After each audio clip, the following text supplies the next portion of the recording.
Lantaran tak terima terdorong dari belakang, sejumlah emak-emak ini terlihat cekcok adu mulut, bahkan nyaris saling pukul saat antre di Pasar Baju dan Sembako Murah di SD Muhammadiyah 16 Surabaya.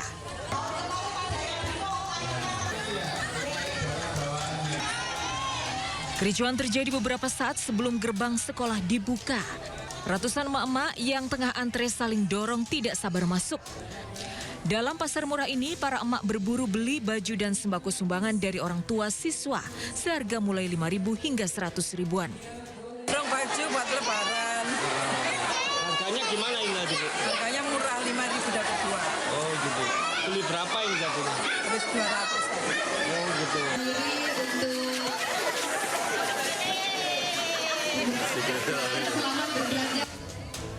Sementara itu di Purwokerto, Jawa Tengah, ratusan emak-emak berlarian menyerbu pasar baju pantas pakai dan sembako murah di halaman sebuah masjid. Tidak hanya emak-emak, sejumlah bapak-bapak pun ikut menyerbu pasar murah. Bahkan mereka membeli hingga 10 potong pakaian sekaligus. Di tengah mahalnya harga kebutuhan pokok, warga antusias berebut beli baju lebaran seharga Rp3.000 hingga Rp10.000 untuk berlebaran. Tim Liputan iNews melaporkan. Pemirsa, kecelakaan beruntun terjadi di ruas tol Trans Jawa wilayah Pemalang, Jawa Tengah. 3 mobil terlibat tabrakan beruntun.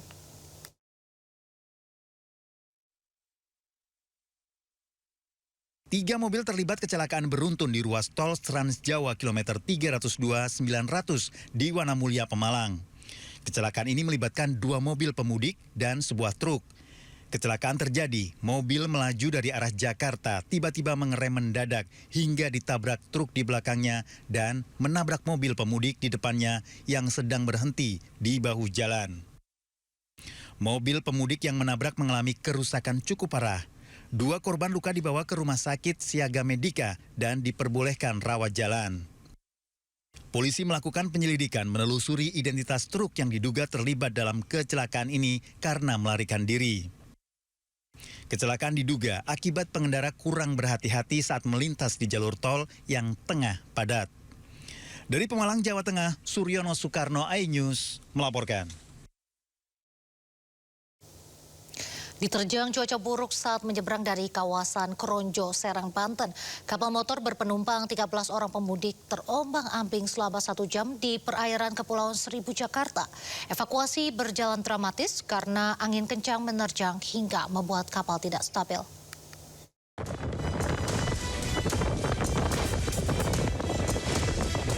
Akibat mengalami kerusakan mesin yang dipicu cuaca buruk, kapal motor Cahaya Pesona yang membawa pemudik dari kawasan Kronjo, Serang, Banten mengalami mati mesin di perairan selatan Pulau Karangbras, Kepulauan Seribu, Jakarta. 13 orang pemudik yang merupakan warga Kepulauan Seribu ini pun terombang-ambing di tengah laut hampir 1 jam lamanya.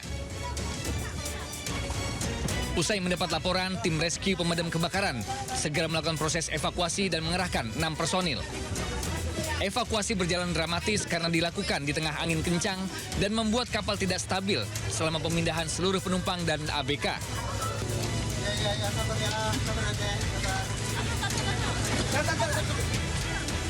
Seluruh korban pun dibawa ke Pulau Panggang sambil menunggu kapal pengganti datang untuk melanjutkan perjalanan ke pulau tempat tujuan mudik mereka. Dari Jakarta, Sofyan Firdaus, iNews melaporkan.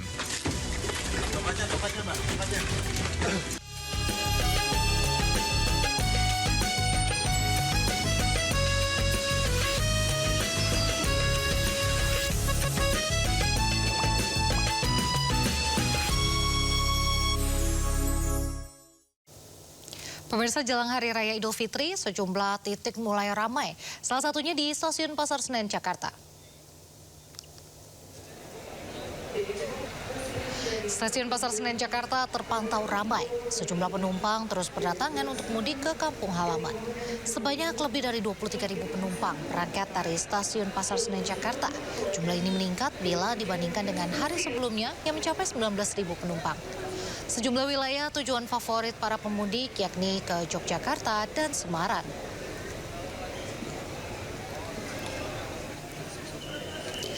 Sementara itu pemirsa, Mendikdasmen Abdul Mukti siang tadi menghadiri peresmian Mudik Asyik Baca Buku 2026 di Stasiun Pasar Senen, Jakarta. Dalam kesempatan ini, Mendikdasmen membagikan 24.000 buku gratis. Tak hanya di Stasiun Pasar Senen, pembagian buku gratis dalam rangka menyambut Mudik 2026 juga dilakukan di sejumlah terminal dan bandara. Selain pembagian buku gratis, kegiatan Mudik Asyik Baca Buku 2026 juga menghadirkan berbagai aktivitas literasi seperti mengulas buku, permainan edukatif, serta atraksi komunitas literasi. Menurut Mendikdasmen, anak-anak menjadi sasaran utama kegiatan ini agar mereka lebih akrab dengan buku dibandingkan gadget. Program ini adalah bagian dari upaya kami untuk terus memupuk dan meningkatkan budaya membaca, khususnya bacaan yang berkualitas, dan sasaran yang paling banyak memang adalah buku anak-anak. Ini juga sejalan dengan upaya kami untuk bagaimana anak-anak kita ini lebih banyak pegang buku daripada pegang gawai. Karena sekarang ada kecenderungan anak-anak kita ini justru lebih familiar dengan gawai daripada dengan. Dan untuk mengetahui situasi terkini di Stasiun Pasar Senen, Jakarta, sudah ada rekan Jen Cahyani di sana. Selamat sore, Jen. Apakah H-5 Lebaran ini Stasiun Pasar Senen semakin ramai penumpang?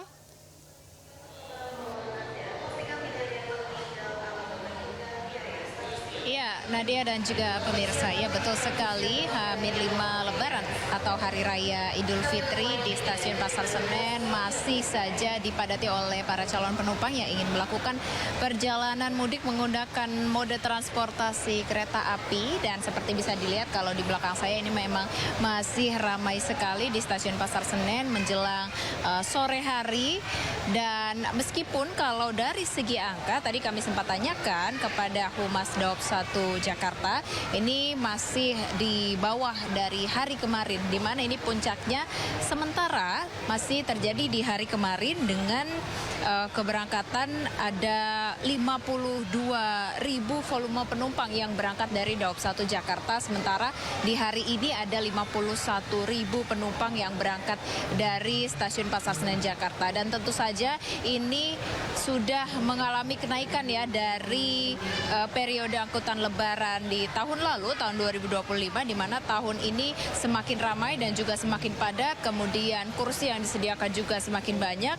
Dan untuk kursinya sendiri di periode angkutan Lebaran di 2026 ini dari tanggal 11 Maret sampai 1 April 2025 ini menyediakan 1.076.000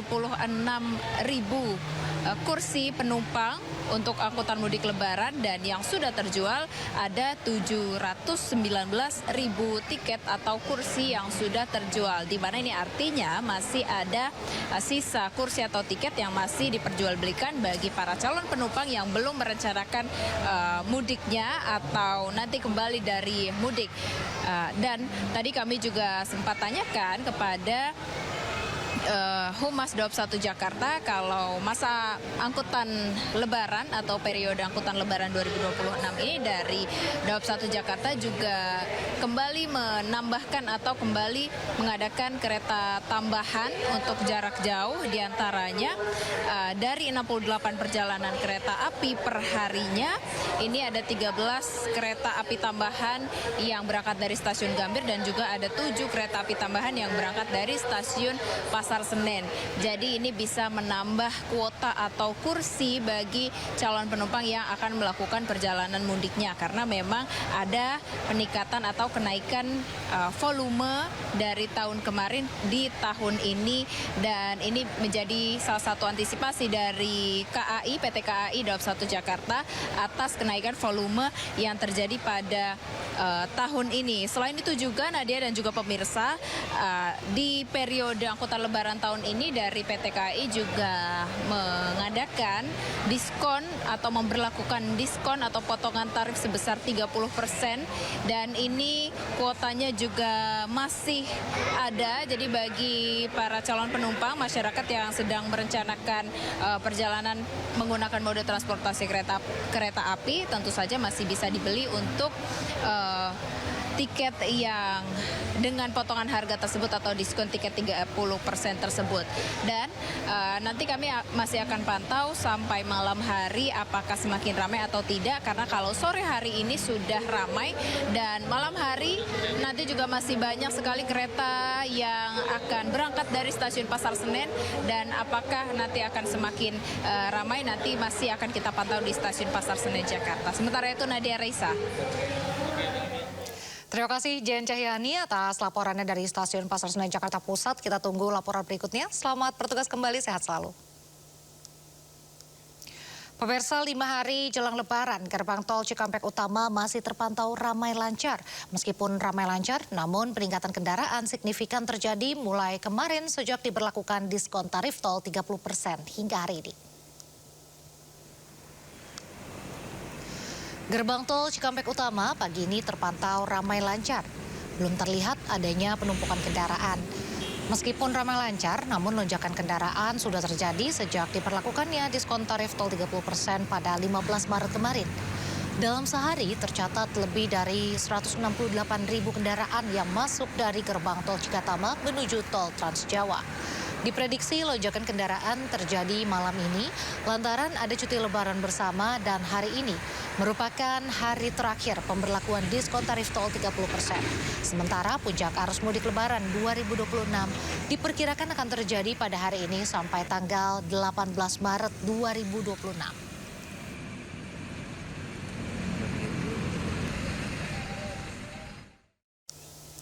Untuk mengetahui kondisi arus lalu lintas di Cikatama, Karawang, Jawa Barat, kita sudah terhubung dengan rekan Naura Syafikah yang saat ini berada di gerbang tol Cikatama.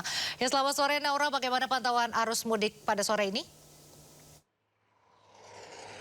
Ya, selamat sore Nadia dan pemirsa. Hingga di sore hari ini untuk pantauan arus lalu lintas di gerbang tol Cikampek Utama ini relatif masih ramai dan juga lancar. Dan di hari ini tanggal 16 Maret untuk diskon tarif tol juga masih tersedia dan berlaku sebesar 30% bagi para pemudik yang melintas dari gerbang tol Cikampek Utama tap in kemudian tap out di gerbang tol Kali Kangkung seperti itu. Dan kalau misalnya kita lihat dari data yang diberikan Jasa Marga, memang sudah ada sekiranya lebih dari 20.000 kendaraan asal dari Jabodetabek menuju ke tol Palimanan melintas di gerbang tol Cikampek Utama, dan pastinya nanti ini angka akan terus bertambah hingga di malam hari. Dan kalau misalnya terkait dengan rekayasa lalu lintas hingga di hari ini masih belum dilaksanakan, namun kalau dari informasi yang sudah diberikan untuk masyarakat yang akan menjalankan mudik bisa mengikuti aturan, yaitu salah satunya rekayasa lalu lintas seperti one way dan juga kontraflow yang akan mulai esok hari di tanggal 17 Maret. Kalau untuk sistem one way ini nanti akan dimulai dari tanggal 17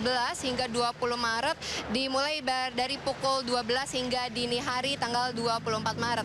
Dan nantinya untuk one way ini akan dimulai dari kilometer 47, lanjut ke kilometer 70, hingga nanti di titik akhir di kilometer 421 tol Semarang Solo. Kalau misalnya untuk sistem kontraflow, ini ada 2 periode yang berbeda, Nadia dan juga pemirsa, yaitu nantinya akan dimulai dari tanggal 17 Maret, kemudian nanti akan ada lagi di periode 2 itu di tanggal 21 dan juga 22 Maret. Jadi masyarakat bisa memanfaatkan momen tersebut untuk bisa langsung menuju ke kampung halaman sehingga terhindar dari adanya kemacetan.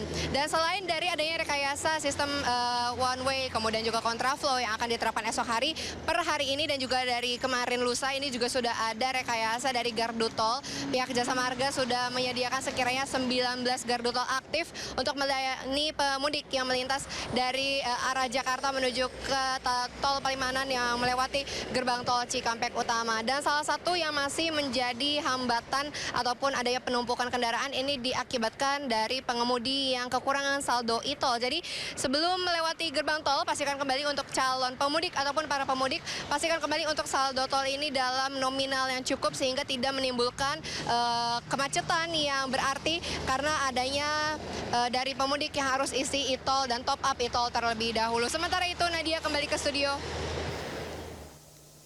Baik, terima kasih Naura telah melaporkan langsung pantauan arus mudik dari Cikatama, Karawang, Jawa Barat. Selamat bertugas kembali, jaga kesehatan Anda. Ribuan pemudik yang menggunakan pesawat memadati Bandara Soekarno-Hatta, Tangerang, Banten sejak Senin pagi. Para pemudik memanfaatkan libur panjang untuk pulang kampung dan liburan.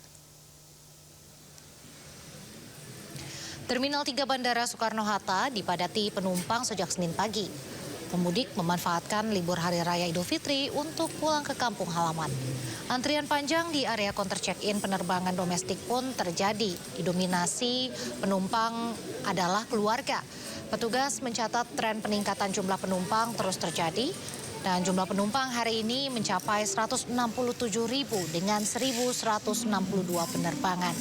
Puncak arus mudik diprediksi terjadi Rabu 18 Maret 2026.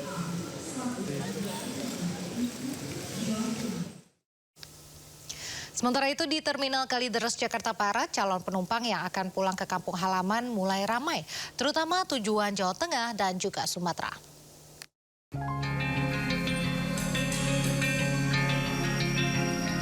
Setiap sudut ruang tunggu dan loket tiket di dalam Terminal Bus Kalideres Jakarta Barat dipadati ribuan calon pemudik dengan tujuan sejumlah kota di Pulau Sumatera, Jawa Tengah, Jawa Timur, dan Jawa Barat. Tak hanya membawa keluarga dan teman, para calon pemudik ini juga membawa barang bawaan yang cukup banyak dan berukuran besar. Miranda, salah satu calon pemudik tujuan Palembang, baru bisa pulang kampung lantaran baru mendapatkan cuti libur dari tempat kerjanya. Ia mengeluhkan kenaikan harga tiket sekitar 40% dari Rp500.000 menjadi Rp750.000. Harga tiketnya seperti apa, Mbak? Udah naik belum? Udah naik, udah melonjak naik ini. Dari berapa ke berapa? Ini dapat tiketnya harga 750. 750. Sebelumnya Ya. emang kalau hari biasa berapa tuh, Mbak? Hari biasa 550 lah, sekitar segitu. Naik berapa tuh, Pak? 200 apa? Iya, naik 200 setengah lah. Ini keberatan nggak, Pak, dengan kenaikan harga ini? Ya lumayan sih buat kita yang mau pulang kampung mah. Sementara Kepala Terminal Kalideres, Nur Prasetyo, mengungkapkan terjadi peningkatan 40% penumpang dibanding hari biasa. Lebih dari 1.700 calon pemudik sudah diberangkatkan. Di mana data kemarin di H-7 terpantau sudah 1.779 orang yang berangkat melalui Terminal Bus Kalideres. Pemudik rata-rata tujuannya paling banyak itu ke Jawa Tengah, berikutnya itu ke Sumatera, lalu ke Jawa Barat. Guna mengantisipasi lonjakan calon pemudik, pihak Terminal Bus Kalideres akan mengerahkan 70 bus bantuan yang telah disiapkan untuk mengangkut calon pemudik. Dari Jakarta, Miftahul Gani, Anyus melaporkan. Pemirsa, jelang Lebaran, situasi arus lalu lintas di Pelabuhan Merak, Banten mulai dipadati kendaraan pribadi dari arah Jakarta. Puncak arus mudik di Pelabuhan Merak diprediksi akan terjadi mulai besok.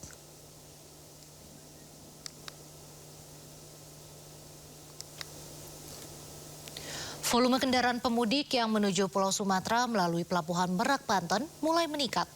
ASDP mencatat hari Minggu lebih dari 19.790 kendaraan menyeberang ke Pelabuhan Bakauheni, Lampung.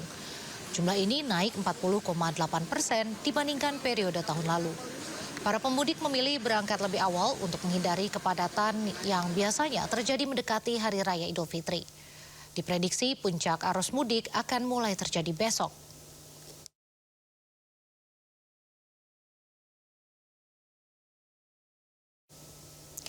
Pemirsa, gelombang arus mudik Lebaran terus meningkat di jalur arteri Pantura, Cirebon, Jawa Barat. Ribuan kendaraan dari arah Jabodetabek memadati sejumlah titik persimpangan. 5 hari jelang Lebaran, suasana arus lalu lintas di jalur Pantura persimpangan Lampu Merah Pleret, Kabupaten Cirebon, Jawa Barat. Ribuan kendaraan pemudik melintas dari arah Jabodetabek menuju Jawa Tengah dan Jawa Timur dengan didominasi kendaraan roda 2. Meski meningkat, namun lalu lintas masih terpantau ramai lancar. Para pemudik mengaku sengaja menggunakan motor untuk menghindari kemacetan dan hemat biaya.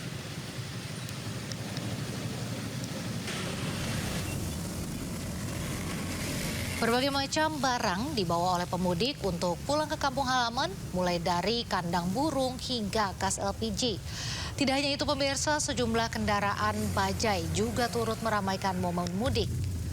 Seperti momen-momen sebelumnya, tulisan-tulisan nyeleneh juga berseliweran di motor para pemudik. Hal itu sengaja dilakukan sebagai penanda perjalanan para pemudik.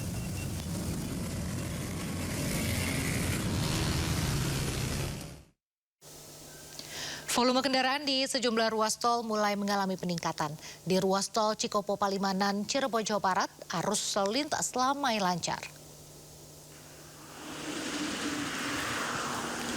Situasi arus lalu lintas di ruas jalan tol Cikopo Palimanan arah Jawa Tengah dan Jawa Timur pada siang tadi terpantau ramai lancar. Data terbaru menunjukkan adanya peningkatan arus lalu lintas sebesar 7,1%. Hingga saat ini belum diberlakukan rekayasa lalu lintas karena kendaraan masih dapat melintas secara lancar. Jumlah kendaraan diprediksi akan memuncak pada tanggal 17 hingga 18 Maret 2026.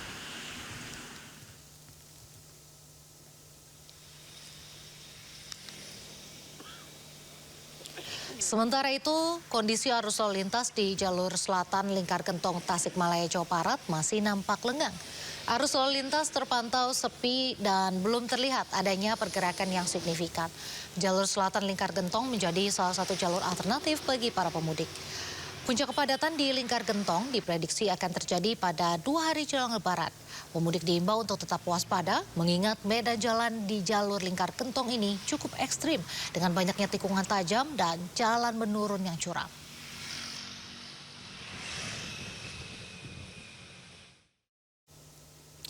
Ribuan pemudik terus memadati stasiun Bandung di H-5 Lebaran. Sebanyak 16.000 lebih penumpang diberangkatkan melalui stasiun yang ada di Daop 2 Bandung.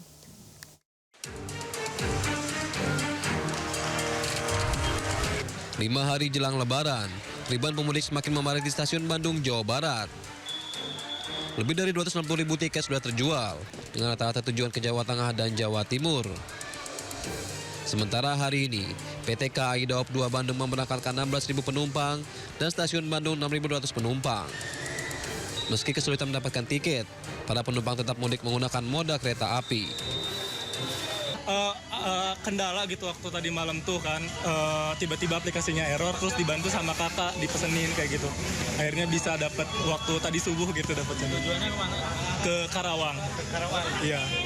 Kayak mau pesan di KAI itu udah nunggu antrian dulu terus kayak habis, nunggu antrian dulu terus habis gitu.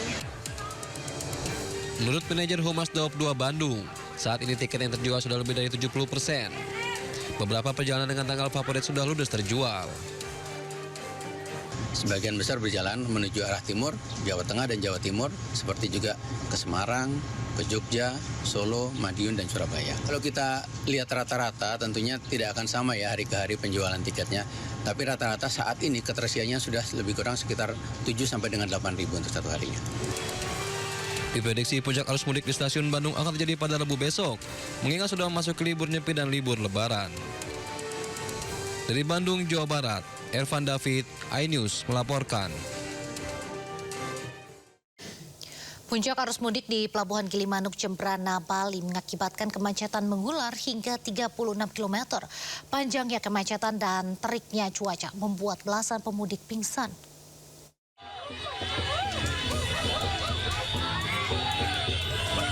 Ribuan pemudik motor berteriak sambil membunyikan klakson saat seorang pemudik yang pingsan digotong keluar antrean. Sementara pemudik wanita pingsan menangis.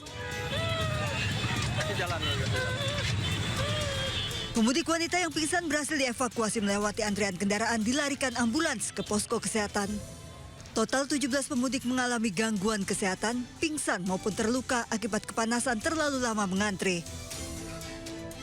Ribuan pemudik hari ini menyerbu Pelabuhan Gilimanuk, Jembrana, Bali hendak menyeberang menuju Pulau Jawa. Antrian pemudik mengular sepanjang 36 km. Bahwa ada 17 orang dari pemudik yang mengalami gangguan kesehatan. 16 orang itu diantaranya adalah pingsan karena sesak nafas karena cuaca panas. Yang setelah mendapat penanganan dari Sidokas Polda Jembrana yang bersangkutan dapat melakukan perjalanan. Kendaraan pemudik didominasi motor, roda 4 hingga bus. ASDP sudah menyiapkan tenda di luar pelabuhan namun tidak bisa menampung banyaknya pemudik roda 2. Dari Jembrana, Bali, Nyoman Sudika, iNews melaporkan.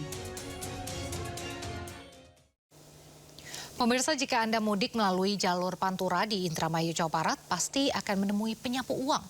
Namun hari ini penyapu uang dirazia polisi karena membahayakan pemudik dan juga diri sendiri.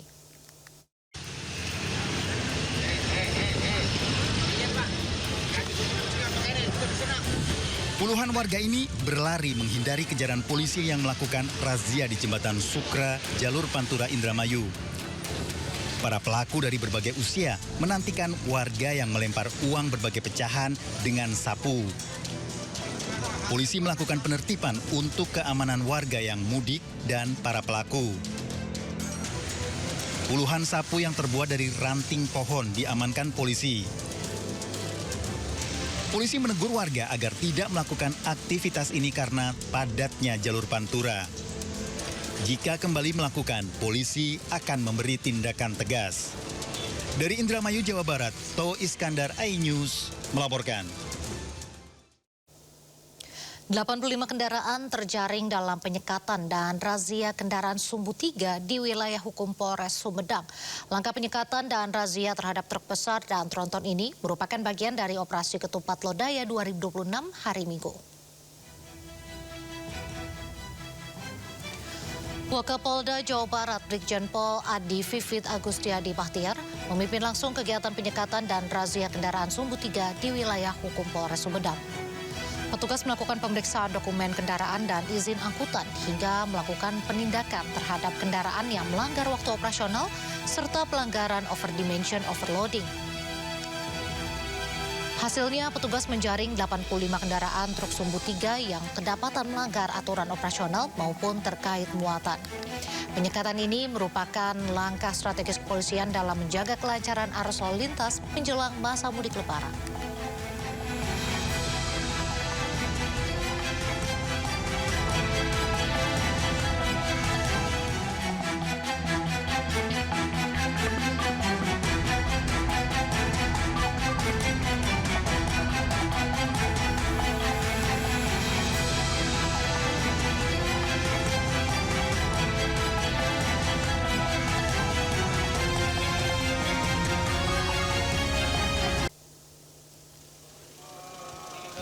Inilah pertemuan Rismon Sianipar dan Wakil Presiden Gibran Rakabuming Raka. Silaturahmi aja.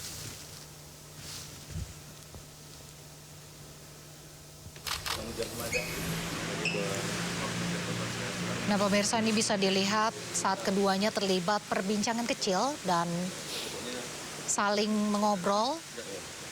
Lalu barulah Wapres menghadiahkan parsel besar ke Rismon di ujung pembicaraan mereka. Hal ini dengan alasan kesibukan, Wapres langsung izin meninggalkan Rismon dan menuju ke ruang kerjanya. Sejumlah netizen pun ada yang menanggapi positif pertemuan akhirnya menghasilkan perdamaian. Tapi ada juga yang menyoroti ukuran parsel yang diberikan sebagai bentuk sindiran.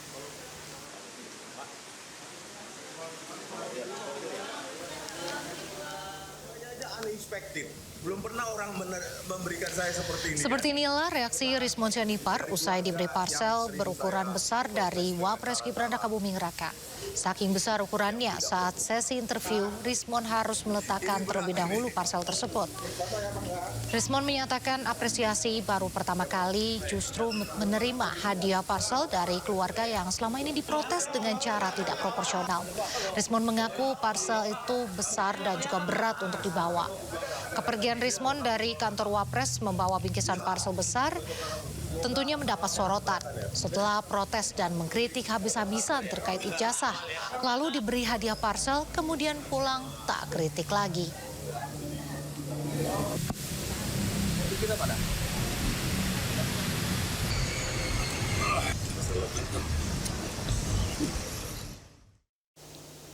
Sebelumnya melalui pesan singkat, Wakil Presiden RI Gibran Rakabuming Raka menanggapi permintaan maaf Rismon Sianipar. Gibran menghargai pernyataan dan sikap Rismon yang bersedia mengklarifikasi terkait hasil penelitiannya.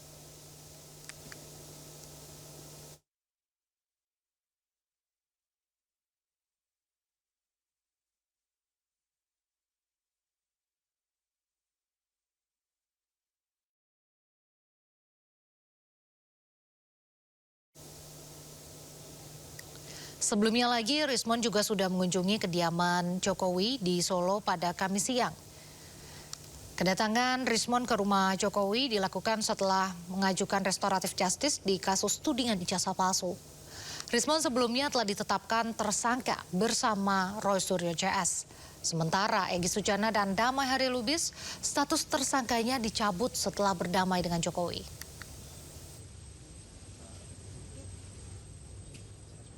Seperti apa yang menjadi klarifikasi saya dalam 1-2 hari ini, ya, bahwa dalam 2 bulan terakhir saya melanjutkan penelitian saya. Ya, kalau dibilang mengkaji ulang, mempelajari kembali semua metodologi yang saya tuliskan secara independen. Ya. Jadi saya garis bawahi secara independen, metodologi itu saya tuliskan sekitar 480 halaman dari 200 halaman lebih di buku Jokowi White Paper. Nah, karena buku tersebut adalah tulisan yang independen, artinya tulisan kami antara Pak Roy dan kita tidak ada saling bergabung, tidak ada saling keterkaitan karena ditulis secara terpisah baik secara biografi maupun analisa.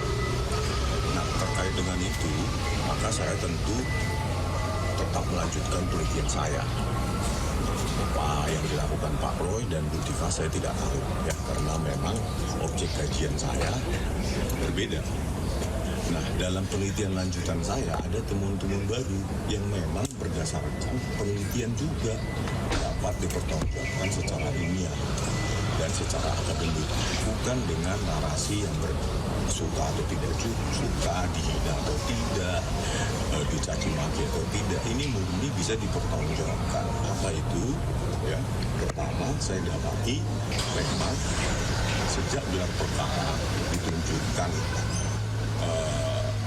ijazah analog dari Bapak Joko Widodo, ya.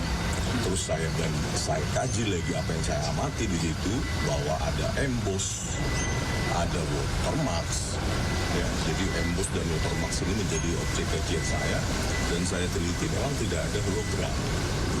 Mungkin setelah saya kaji dengan beberapa objek ijazah lainnya di tahun yang sama dari UGM, memang pada saat itu hologram memang tidak dipakai sebagai pengunci atau pengaman.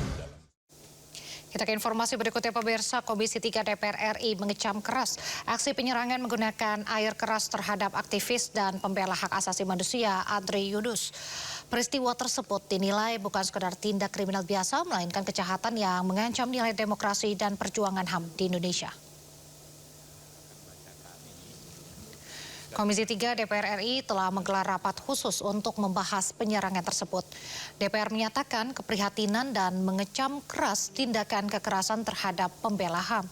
Komisi 3 menegaskan Andri Yunus berhak mendapatkan perlindungan sesuai hukum nasional maupun hukum internasional, serta menilai penyerangan ini sebagai bentuk perlawanan terhadap komitmen pemerintahan Presiden Prabowo Subianto dalam memperkuat perlindungan hak asasi manusia. DPR meminta kepolisian segera mengusut tuntas kasus ini secara cepat, transparan, dan profesional, serta menangkap seluruh pihak yang terlibat. Selain itu, pemerintah melalui Kementerian Kesehatan RI diminta menjamin biaya pengobatan korban.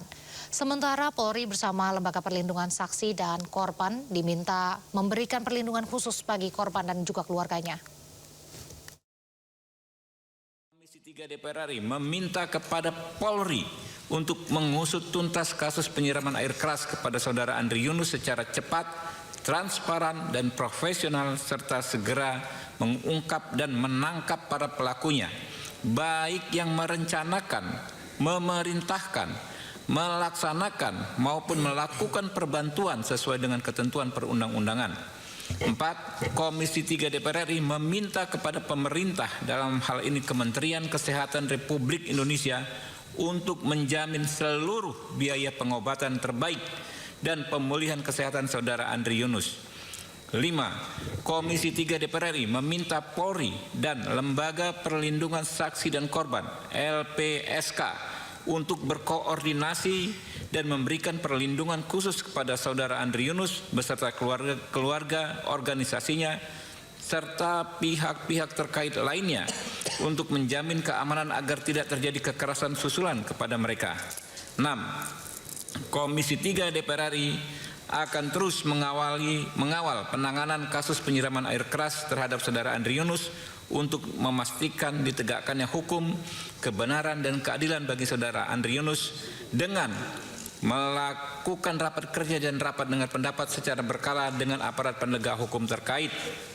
Sepakat? Setuju. Ya, oke. Sementara itu, kuasa hukum dari tim advokasi untuk demokrasi menilai serangan penyiraman air keras terhadap Andri Yunus bukan sekedar penganiayaan, melainkan percobaan pembunuhan berencana.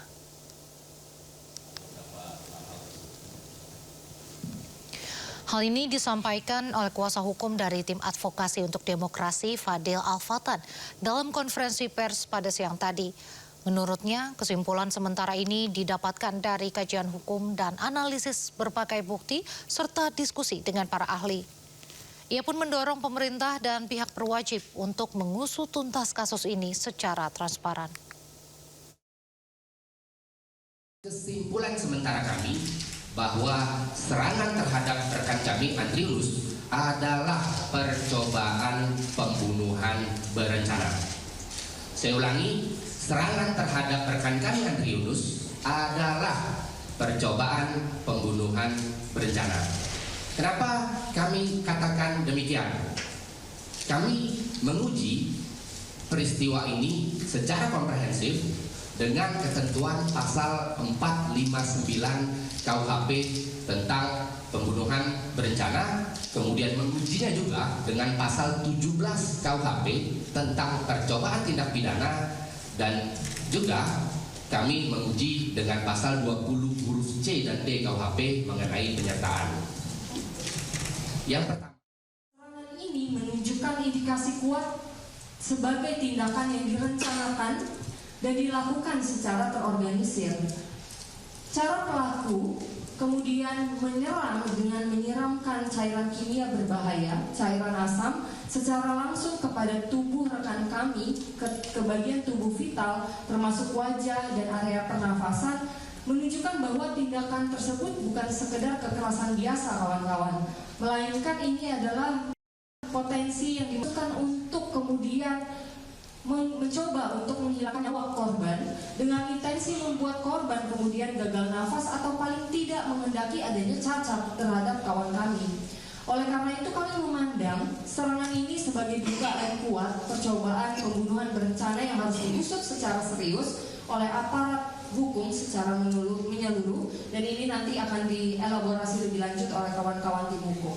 Serangan ini tentu tidak bisa dilepaskan dari adanya konteks kerja-kerja korban sebagai pembela HAM yang kemudian hari ini secara konsisten mengungkapkan penyalahgunaan kekuasaan, pelanggaran HAM maupun penyempitan ruang sipil di Indonesia lewat kiprahnya yang kemudian hari ini ia diamanahkan dan ditugaskan sebagai wakil koordinator Kontras.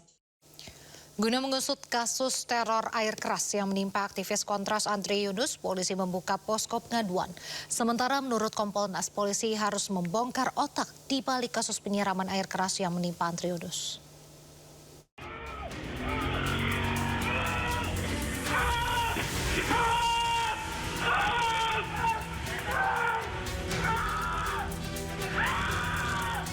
Polisi telah meningkatkan kasus penyiraman air keras yang menimpa aktivis Kontras Andri Yunus ke tahap penyidikan. Kasat Reskrim Polres Metro Jakarta Pusat AKBP Robi Herisa Putra menyebut dalam kasus premanisme ini, polisi telah menemukan adanya indikasi tindak pidana. Selain itu, guna memudahkan penyidikan, Polda Metro Jaya juga telah membuka posko pengaduan untuk kasus penyiraman air keras yang menyerang Andri. Apabila mendapatkan informasi terkait dengan orang yang melihat, mendengar, mengalami suatu peristiwa penyiraman cairan membahayakan kemarin terhadap korban saudara AY, ini akan sangat membantu petugas penyelidik dalam menangani mengusut perkara ini. Sementara itu, menurut Komisioner Kompolnas Khairul Anam, polisi harus sigap membongkar kasus yang menimpa Andri. Anam menyebut selain menangkap pelaku, polisi juga harus bisa membongkar siapa otak di balik aksi pengancaman dengan kekerasan ini. Kasus ini harus dibongkar seterang-terangnya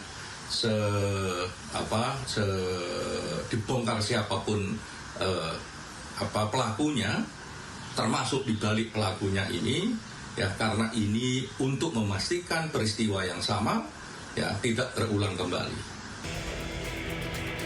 Kamis malam, Andri Yunus disiram air keras oleh orang tidak dikenal.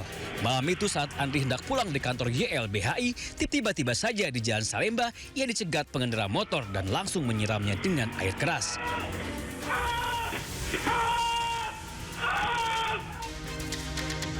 Seketika Andri terkapar dengan luka bakar parah di sekujur tubuh.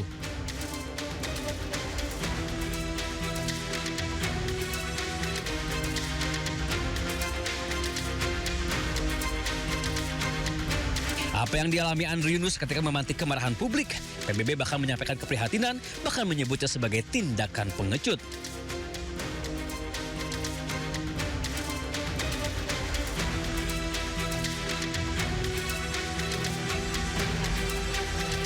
Tidak hanya itu, guna mendesak polisi segera mengungkap kasus ini secara transparan, publik menggelar aksi unjuk rasa di berbagai daerah.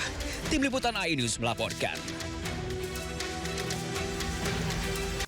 Pemirsa, Kedutaan Besar Federasi Rusia di Indonesia menyelenggarakan acara buka puasa di Masjid Istiqlal di Jakarta. Acara buka puasa untuk mempromosikan perdamaian dan kerukunan beragama.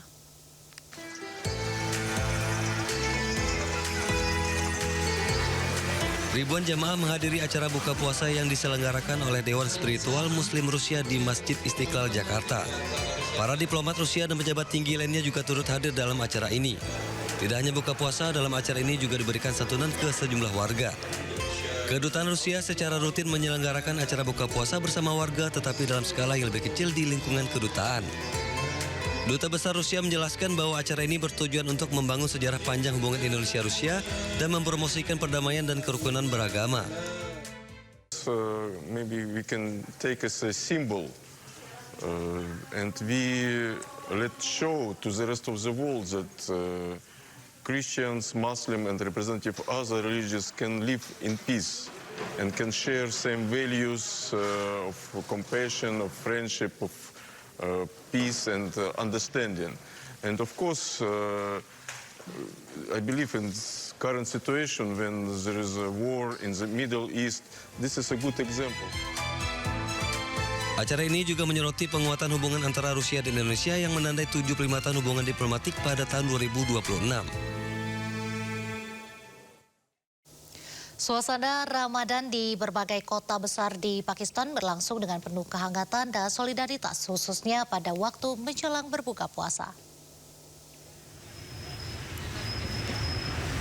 Salah satu pemandangan paling ikonik saat Ramadan di Pakistan adalah dastar kuan. Sebuah tradisi membentangkan alas makan panjang di jalanan dan pelataran masjid untuk berbuka puasa bersama. Jalan yang tadinya padat mendadak tenang seiring dengan persiapan sajian berbuka puasa di atas dastar kuan. Tradisi ini bukan sekedar perjamuan makan, melainkan cerminan kesetaraan umat Islam di Pakistan. Selain itu, tradisi ini juga menjadi perekat ukhuwah untuk memastikan tidak ada orang yang berbuka puasa sendirian.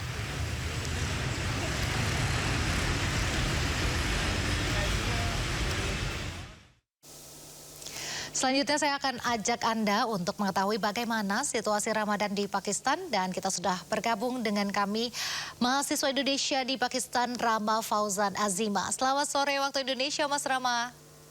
Selamat sore Kak Raisya waktu Indonesia dan selamat siang waktu Islamabad Kak Raisya. Oke, baik. Mas Rama, sejauh ini bagaimana nih puasanya, dan sekarang ini jam berapa ya berarti di Islamabad? Puasa di sini tuh Kak, punten izin ngejawab agak panjang, enak banget karena di sini juga mayoritas Muslim, jadi vibes-nya tuh Ramadan banget. Siang di sini tuh sangat sepi karena mereka menghidupkan malam-malam di Pakistan, jadi malamnya rame banget. Bahkan mal-mal yang biasanya tutup jam 9, itu jam 3 baru tutup karena mengisi waktu Ramadan ini sih Kak. Dan puasanya normal sih Kak, jam 13 jam seperti di Indonesia karena ini masa peralihan setelah winter ke summer. Jadi lumayan mulai panas dan ya itu sih Kak. Oke, Mas Rama, ada tradisi khusus gak sih setiap Ramadan? Mungkin tadi kan sebelumnya ada katanya dastar kuan ya. Selain itu ada lagi nggak ya? Banyak banget ya, salah satunya ada Ramadan Canon. Ini tradisi dari dulu, dari zaman kolonial. Kalau orang buka puasa di sini itu pakai meriam gitu. Jadi untuk menandakan buka puasa pakai meriam yang cukup berisik memakan telinga. Biasanya ini masih ada di 2 kota, yaitu di Lahore dan Peshawar. Tapi di ibu kota nggak ada. Terus juga ada namanya Canrat. Mungkin ini kayak di Indonesia lah ya. Jadi sebelum Ramadan, orang-orang berbondong-bondong ke pasar, belanja baju, siapin outfit yang paling kacau gitu kan buat lebaran. Sama di sini juga ada namanya Canrat. Terus juga rumah-rumah dihiasi dengan lampu-lampu, malam semakin terang, malam semakin bahagia. Terus juga tadi dasar Juan itu, jadi Kak, setiap sektor, setiap kita masuk ke satu gang itu, pasti ada volunteer yang nyediain buka puasa gratis. Itu entah dari mana, tapi setiap sektor tuh ada. Itu hebatnya di sini untuk memeriahkan bulan Ramadan sih Kak. Oke, nah Mas Rama kan mengatakan kalau di Islamabad ini kan justru yang lebih hidup tuh di malam hari ya. Biasanya kegiatannya apa aja nih Mas? Benar. Jadi toko-toko baru buka jam 3 Kak. Sepi banget kota. Bener ya, kalau Ramadan tuh sepi banget. Ketika udah mulai jam 5 toko-toko buka, akhirnya kita buka bersama. Nah, yang menarik juga di sini itu tarawihnya paling bentar tuh cuman paling minimal itu 1 juz setiap satu tarawih. Tapi banyak juga masjid-masjid yang setiap satu tarawih 5 juz ditambah dengan qiyamul lailnya 3 juz. Jadi membuat Ramadan tuh beneran full ibadah buat Allah gitu sih Kak. Berarti memang selama bulan Ramadan orang-orang di sana juga lebih berfokus untuk beribadah ya. Dan walaupun kegiatannya lebih banyak di malam hari, ini kegiatannya pun tetap ditambah dengan ibadah juga ya. Nah kalau makanan nih Mas Rama, ada nggak sih makanan khas yang selalu ada di tiap buka puasa mungkin pokoknya di setiap bulan Ramadan? Oke, makanan khasnya di sini sama kayak di Indo, ada gorengan. Kita punya samosa, kalau kakak pernah dengar. Samosa tuh mirip pastel mungkin. Nah kalau di Indo ada juga roll paratha. Kalau di Indonesia Mariam original lah. Tapi di sini juga ada namanya fruit chat. Jadi motong-motong buah, kemudian dikasih masala. Nah masala ini rasanya agak anomali ya. Jadi banyak masyarakat Indonesia yang pedas gitu ya, pedas-pedas. Iya, tau nggak lah. Itu 3 enak sih Kak. Tapi ada nggak makanan Pakistan mungkin yang Mas Rama masih suka lah gitu? Atau mungkin bahkan favorit? Banyak Kak. Salah satunya ada shawarma. Shawarma sih kan bukan shawarma. Timur Tengah lah. Shawarma itu masih cocok. Nah, kalau biasanya tuh mahasiswa Indonesia di sana kalau buka puasanya sendiri-sendiri atau ada acara khusus nih, mungkin dengan teman-teman PPI yang ada di Pakistan juga atau bagaimana nih, Mas Rama? Nah, mungkin Ramadan tuh momen untuk kreatif bukber ya. Semua circle buka bukber masing-masing. Setiap pertemanan buka bukber masing-masing. Tapi ada juga, jadi setiap sore dari PPMI kerjasama dengan dokter-dokter dari universitas kami, yaitu di jurusan Syariah and Law, mereka membuka 150 porsi gratis untuk cowok setiap sorenya. Terus juga dari kedutaan, terus juga staff-staff embassy juga membuka lebar untuk mahasiswa yang ingin berbuka bareng di rumah staff-staff tersebut. Gitu sih Kak. Oke, nah menurut Mas Rama apa sih perbedaan yang paling terasa mungkin ya di bulan Ramadan di Pakistan dengan di Indonesia? Oke. Mungkin Indonesia tuh Kak lebih meriah. Kalau saya bisa bilang lebih meriah karena apa? Di sini nggak ada budaya sholawatan sebelum maghrib, nggak ada budaya ngaji sebelum maghrib. Jadi toa masjid itu khusus buat azan, qomat, udah. Bahkan imam juga kadang nggak pakai toa, jadi suaranya kurang kedengeran gitu. Itu sih Kak. Jadi kalau lebih meriah, lebih Ramadan banget itu lebih Indonesia kalau dari aku pribadi Kak. Oke, nah kalau Mas Rama sendiri apa sih yang paling dirindukan dari Indonesia? Mungkin makanannya atau apa yang paling dikangenin? Mungkin tadi Kak suasananya di sini lebih sepi Kak. Bahkan malam takbiran nggak takbiran Kak, nggak Allahu Akbar nggak. Jadi sepi aja, abis sholat takbiran, abis imam selesai, abis itu nggak ada rame-rame. Itu juga tentunya keluarga yang aku rindukan di Indonesia, dan juga mungkin momen berburu takjil karena di sini nggak ada tuh uang takjil gitu. Itu sih Kak. Berarti kalau di Pakistan, mungkin khususnya di Islamabad ini, berarti nggak ada tuh yang jualan takjil tiap sore gitu, nggak ada ya? Sebenarnya ada Kak, tapi karena saking ramainya nggak war gitu Kak. Jadi biasa aja beli gitu, dan banyak yang donasi. Jadi kadang kita nggak beli buka, tapi udah ada yang ngasih kita bukaan itu Kak. Gitu. Oh berarti nggak war takjil lah ya, jadi kayak euforianya tuh nggak dapet ya? Bener Kak, kan kalau di Indonesia kita berburu takjil nggak cuma dengan sesama Muslim gitu kan. Teman-teman kita dari Kristen, Konghucu juga ikut menyemarakan gitu dengan ikut beli-beli takjil itu Kak, gitu sih Kak. Iya betul. Nah kalau Mas Rama sendiri sekarang udah berapa lama sih di Pakistan, terus ngambil jurusan apa sih studinya nih? Siap, aku ini tahun ketiga di Pakistan dan rata-rata mahasiswa sini itu mengambil Usuluddin atau Islamic Studies. Karena kampus kami itu diisi oleh dosen-dosen dari banyak Timur Tengah. Jadi fokusnya emang keislamannya sangat tinggi di sini. Jadi rata-rata, dan kita dapat subsidi dari pemerintah Kemendikbudnya, jadi termasuk murah dan murah sekali mungkin Kak. Jadi orang-orang mengambil Islamic Studies ke rata-rata mahasiswa. Termasuk aku. Nah Mas Rama kira-kira kapan ya akan kembali ke Indonesia? Apa Lebaran ini mudik ke Indonesia atau enggak nih? Enggak, karena setiap habis Lebaran tuh seminggu atau 2 minggu kita udah menghadapi mid examination, udah mulai ujian gitu. Jadi kita dari sekarang udah mulai persiapan untuk menghadapi ujian sih Kak. Jadi nggak ada waktu buat mudik nih Kak. Oke, terakhir nih Mas Rama, ada pesan nggak sih untuk keluarga di Indonesia?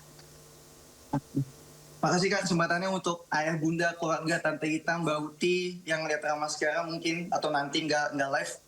Sabar-sabar nunggu Rama di Indonesia, sabar-sabar, sehat-sehat selalu sampai Rama di titik sukses banget ya. Sampai kalian bingung dapat duit dari Rama tuh kebanyakan banget. Insya Allah Rama pulang dengan banyak oleh-oleh indah gitu Kak. Terima kasih Kak. Amin. Baik, terima kasih Mas Rama Fauzan atas waktunya bersama kami di Sindo Sore. Semoga kuliahnya lancar, sukses, puasanya juga lancar dan sehat selalu. Amin. Terima kasih Kak. Pemirsa, di tengah suasana khusyuk Ramadan, komunitas Muslim Sufi di Mexico City menggelar doa bersama, memanjatkan harapan perdamaian bagi masyarakat di Timur Tengah yang kini dilanda perang.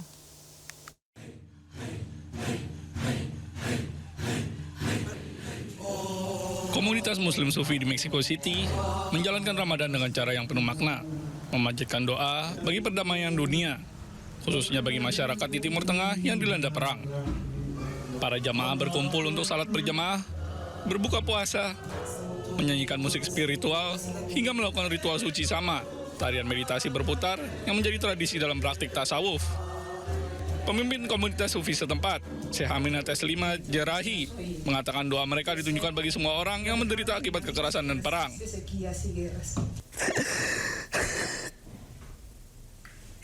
¿Qué te puedo decir?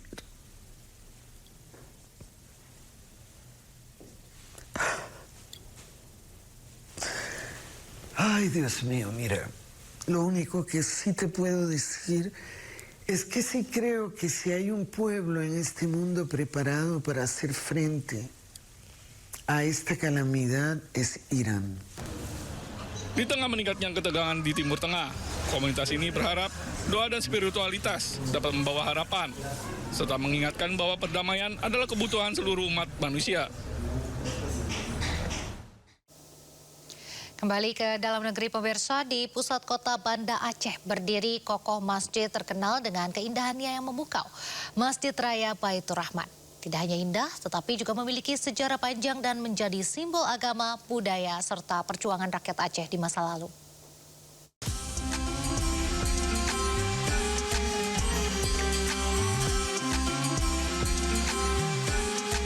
Masjid Raya Baitur Rahman di kota Banda Aceh, Aceh dibangun pada masa pemerintahan Sultan Iskandar Muda pada 1612 Masehi.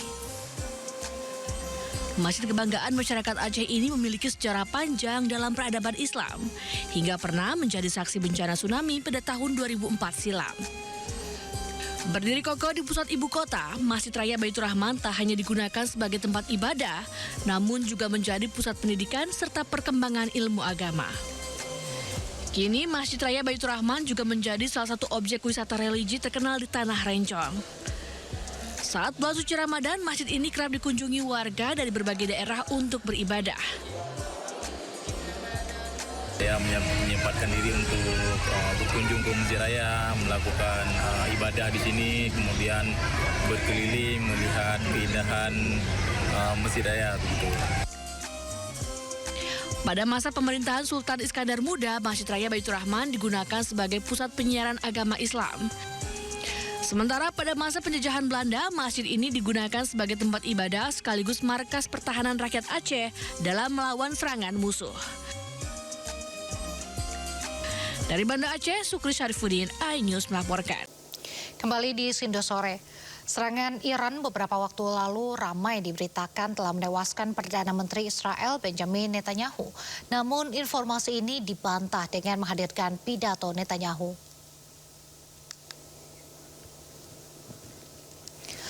Klaim menyebut Perdana Menteri Israel Benjamin Netanyahu tewas oleh serangan rudal Iran yang bermunculan di media sosial. Klaim ini diperkuat dengan berita Netanyahu tak mengikuti rapat Kabinet Keamanan Perang Iran. Akan tetapi informasi ini dibantah kantor Perdana Menteri Israel. Mereka menyebut klaim-klaim itu sebagai berita palsu. Bahkan beredar video bahwa Netanyahu dalam kondisi baik-baik saja dan berpidato. Menariknya, netizen mencurigai pidato ini.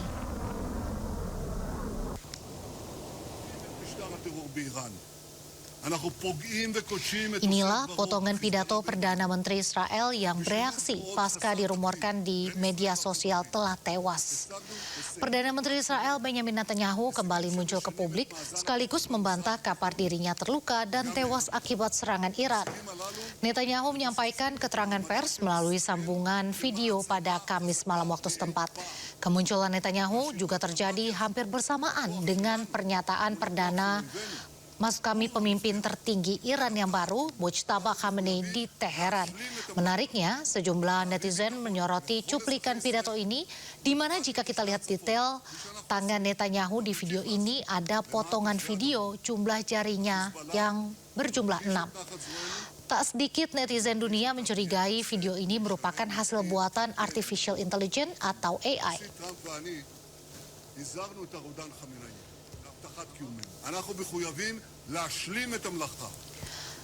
Pasca video tersebut, sejumlah netizen membuat video balasan sebagai bentuk sindiran bahwa AI bisa membuat video pidato serupa.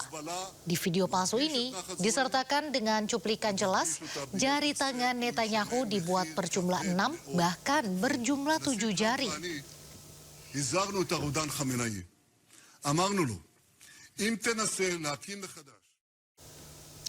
Ramainya pembahasan tentang rumor Netanyahu tewas dan kecurigaan di pidato terakhir Netanyahu direspon dengan video baru pemirsa. Kali ini video Netanyahu tengah minum kopi dan menunjukkan jumlah jarinya ada 5, menegaskan dirinya baik-baik saja. Namun, lagi-lagi tak sedikit yang mencurigai ini adalah video AI. Inilah video yang tersebar di media sosial. Perdana Menteri Israel Benjamin Netanyahu buka suara setelah beredar rumor dirinya terkena serangan Iran. Video berdurasi 1 menit ini menepis berita tersebut. Netanyahu bahkan dengan santai membeli kopi di sebuah kedai. Dalam video ini Netanyahu bahkan menunjukkan jumlah jarinya supaya tak disangka rekayasa kecerdasan buatan. Namun lagi-lagi, netizen mencurigai komposisi, detail, dan alur natural video tersebut.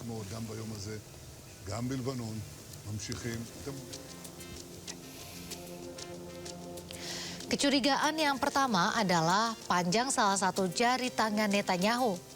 Meski jumlah jarinya sudah benar, ada netizen yang menganalisa jari telunjuk Netanyahu di video terakhir di kedai kopi itu berbeda ukuran dengan jari telunjuk Netanyahu selama ini.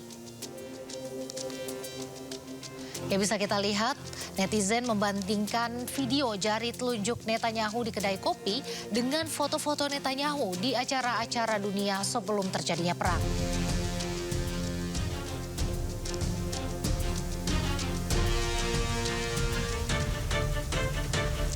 Tak hanya itu, kecurigaan netizen lainnya adalah kopi. Netizen menyoroti kopi Netanyahu yang penuh tapi tak tumpah saat diangkat dengan posisi miring. Bahkan saat diminum, volume kopi tersebut juga tak berkurang. Masih penuh dan tidak tumpah meski sudah mengalami sedikit gerakan tangan. Lalu gerakan saku jaket Netanyahu juga disoroti. Saat tangan kiri Netanyahu masuk ke dalam saku, ada dugaan kejanggalan gerakan. Kain saku jaket Netanyahu otomatis bergerak sendiri tanpa ada yang menyentuh. Gerakan aneh saku jaket ini juga dicurigai.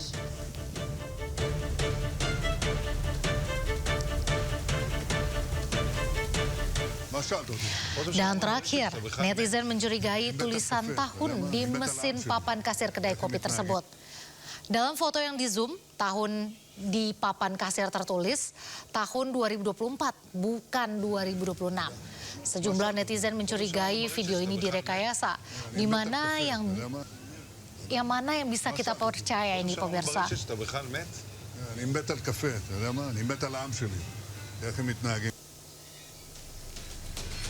Atas dugaan kejanggalan yang dicurigai netizen ini menuai pembahasan panjang di media sosial. Dalam diskusi di lini masa, ada yang menyatakan kagum dengan kopi yang tidak tumpah dan posisi kopi yang tak berubah saat gelas kopi sudah diangkat.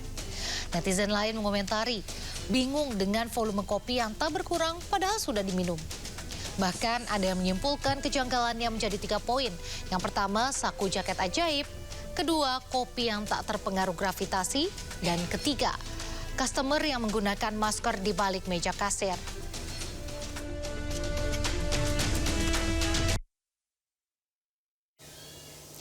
Pemirsa, Amerika Serikat mengirim pesawat supersonik pengeboman sebagai bagian dari rangkaian serangan ke Iran. Pesawat ini merupakan pesawat militer terbesar yang dikirim Amerika Serikat ke Timur Tengah. Komando Pusat Amerika Serikat CENTCOM merilis video terbaru dikerahkannya pesawat bomber Rockwell B-1 Lancer. Pesawat terlihat tengah terbang menembus kegelapan malam. Dahsyatnya, pesawat ini mampu mengangkut alutsista hingga 37 ton. Pesawat ini merupakan pesawat militer terbesar yang pernah dikirim sejak operasi Amerika Serikat ke Timur Tengah mulai dari 2003.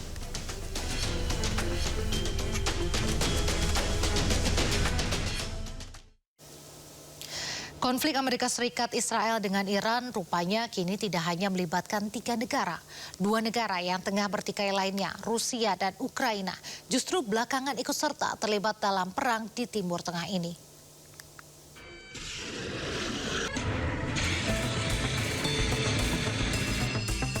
Memasuki pekan ketiga perang antara Amerika Serikat Israel dengan Iran, 2 negara bertikai yakni Ukraina dan Rusia justru ikut terseret dalam konflik Timur Tengah. Keterlibatan Ukraina ditandai dengan dikirimkannya tim yang beranggotakan pakar militer untuk membantu negara-negara Teluk dalam menghadapi dampak perang Iran.